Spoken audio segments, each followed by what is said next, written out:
Okay, Brendan, do you want to come up?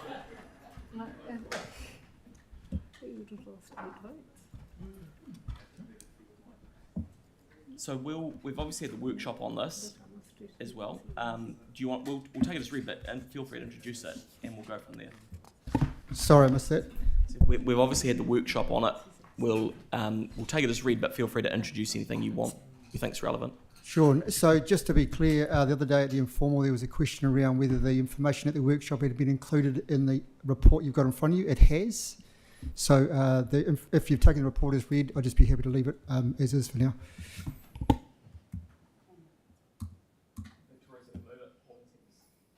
Victoria's happy to move it. Pauline's happy to second it. Any questions? Pauline? Thanks, Brendan. This is really good. Just in 4.4.5, ensure agencies have the tools to do their jobs effectively. Are we expecting any co-funding, this is preparedness, to help support us with our preparedness, or is that all on local councils to do our preparedness ourselves? Almost all on local government. There are very limited funding opportunities out there, and in the current environment they seem to be decreasing a wee bit too, so almost all of the requirement to pay for that will fall back on us. Okay, and it's interesting that you just said that the funding appears to be declining, if anything, so that might be worth noting in there as well. Then actually it should be doing the opposite, particularly in the light of what we've just been experiencing this summer. Yeah, I think we've definitely strengthened the commentary in there around funding is required from central government. I'm pretty happy that we've made our case very clear that central government needs to play a role here. Yes, definitely, I totally agree with that, because it's becoming too onerous for councils. Thank you.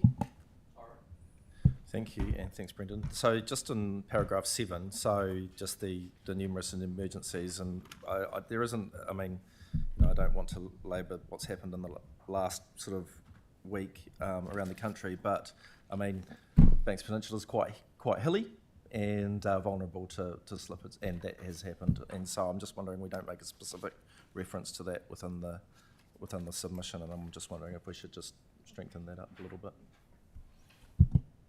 I'm not sure that we need to, and I do take your point. There is one, if not two, possibly more inquiries going on about what happened over the last week, and I think our submission doesn't need to change given the recent events. There will be significant moves made in the sector and in local government, I presume, based on what we've learnt in the last week or so. So for now, I'd prefer to just leave it.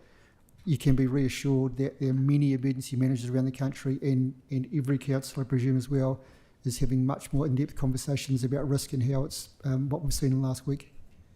Yeah, so you're effectively saying it's already being discussed, so we're not adding anything to it. Yeah. At length, and much more to come.